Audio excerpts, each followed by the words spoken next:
Cadillac CT5 installs DWD Street version coilover.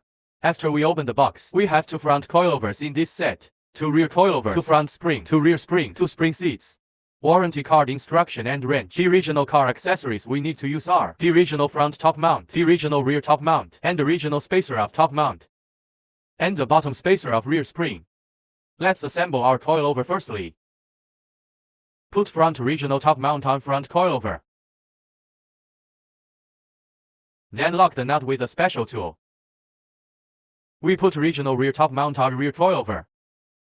Put one original rear top mount and then put original spacer on top mount. Then lock the nut will be okay. The spring seat of the CT5 is still placed on it. We have the rubber for the spring. In addition, we will use the original bottom spacer at the bottom of the spring. Just install it like this. After the coilover is assembled like this, we can refer to our factory suggestion data. Adjust to the appropriate damping preload and our shock length. Then it is expected to be 2 fingers high if it hits the ground. Here we go.